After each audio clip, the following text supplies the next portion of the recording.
Salut à tout le monde, salut les loutres. Et aujourd'hui je vous retrouve sur le square Charles Aznavour. C'est un endroit emblématique pour Valence, et puis c'est un endroit emblématique pour moi aussi parce que les bâtiments que vous voyez derrière là, ce sont les bâtiments dans lesquels moi j'ai fait personnellement quand j'étais un peu plus jeune, avec moins de cheveux gris, mes études de droit. Aujourd'hui, ce bâtiment est devenu le centre du patrimoine arménien de Valence.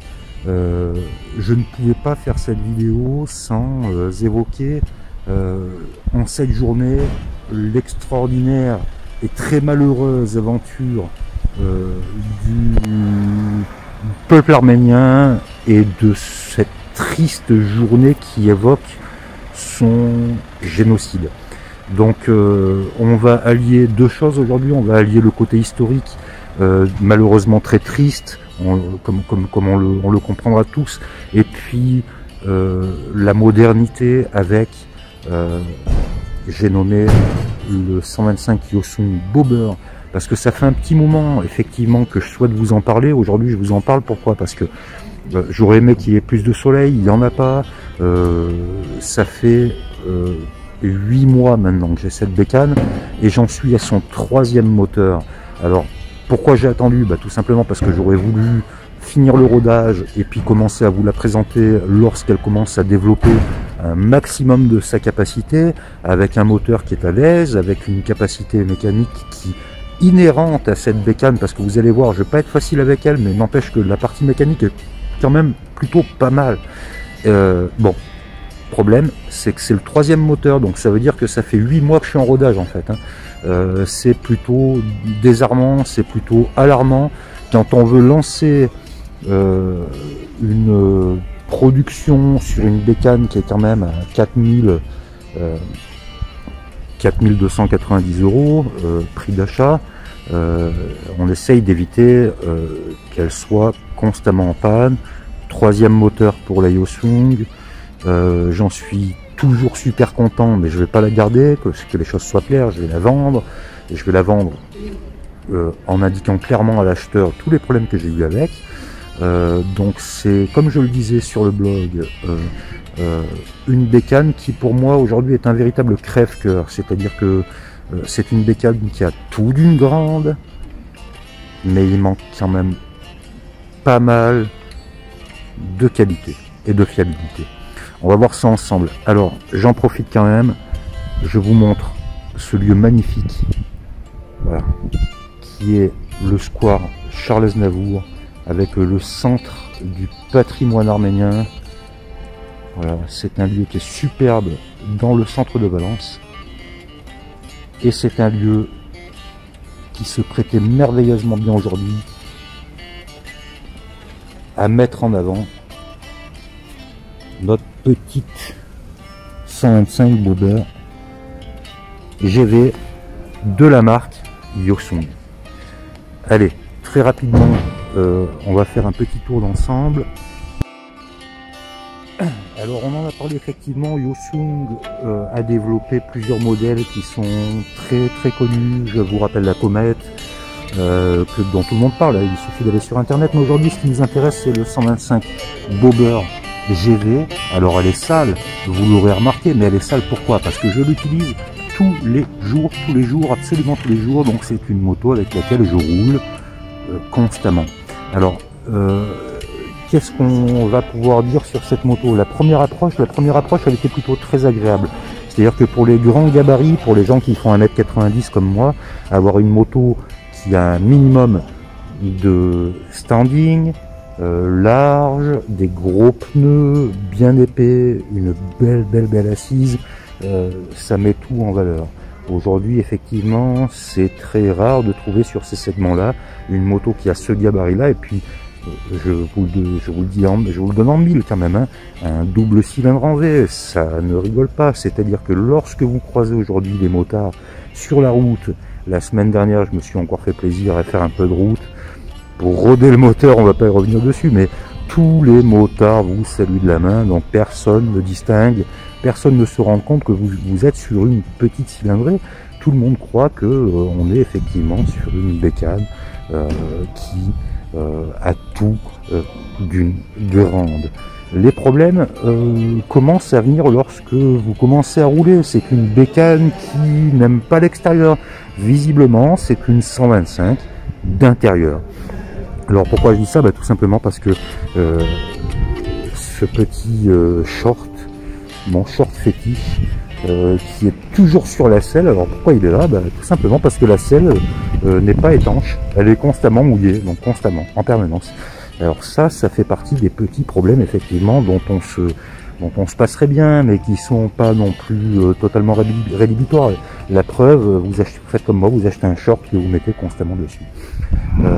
Les petits points de finition, on pourrait en parler effectivement. Donc moi je regrette ces poignées moulées avec la moulure qui va dans le sens de la rotation, qui ne sont pas forcément très judicieuses, et puis le manque effectivement de possibilité d'avoir des embouts.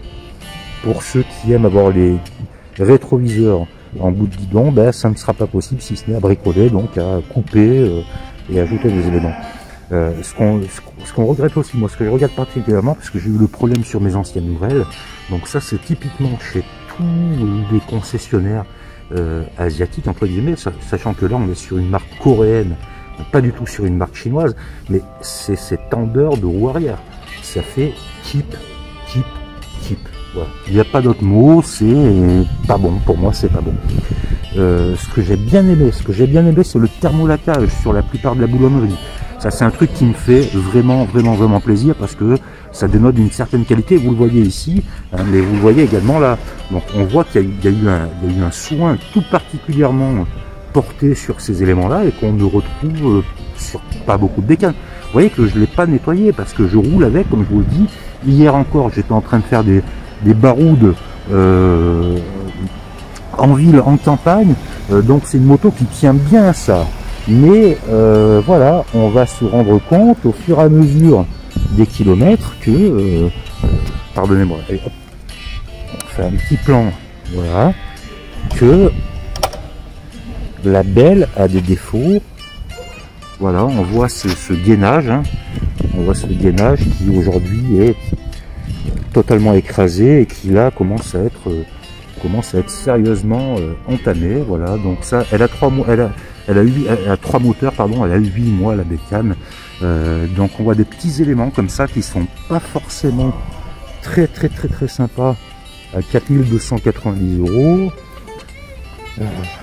Allez, on voit, donc là je mets mon doigt, voilà, donc vous voyez là un écouvillon qui semble propre et puis là un truc qui paraît un peu bizarre quand même. On va retrouver cette problématique au jointoiement entre le pot d'échappement. Voilà, donc ça c'est une bécane qui a 3 mois, normalement c'est pas possible, hein, donc ça c'est à exclure, hein, quand on achète une bécane neuve, il faut pas des choses comme ça. Le reste est d'assez bonne facture. Allez, encore une fois, on va pas être trop méchant. Comme vous l'aurez compris, j'ai pas été très sympa avec le 125 Blueberry Yosun. La raison en est que le petit coup de cœur qu'on a eu au départ pour l'achat de cette bécane s'est rapidement tourné en un véritable problème d'après-vente. C'est-à-dire que même si c'est une bécane, comme je vous le répète, qui est tout à fait destinée aux gens comme moi, hein, donc les quadras, qui n'ont pas envie de s'embêter avec des motos coûteuses, lourdes, on se contente de petites cylindrées qui vont très bien en ville pour les balades. Aujourd'hui, on a décidé de mettre une certaine somme dans ces brels et on n'a pas envie de retourner tous les 2 jours chez le concessionnaire parce que on a un problème mécanique. Donc ça c'est un gros problème, sachant que c'est pas ma première, hein. Je regrette, j'en reviens presque à regretter mon petit 125 maraudeur avec ma fille lorsqu'on partait les week-ends et qu'on était absolument certain que la moto démarre, qu'elle nous emmène à l'endroit désiré, qu'elle nous ramène à l'endroit de départ sans aucun problème, sans aucun souci. Ça a été le cas pour le GZ Suzuki, donc la maraudeur, ça a été le cas pour mon Virago.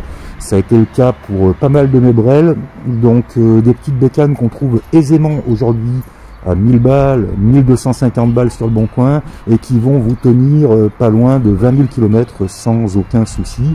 On regrette, et je regrette donc aujourd'hui que ce petit bobber qui est de toute beauté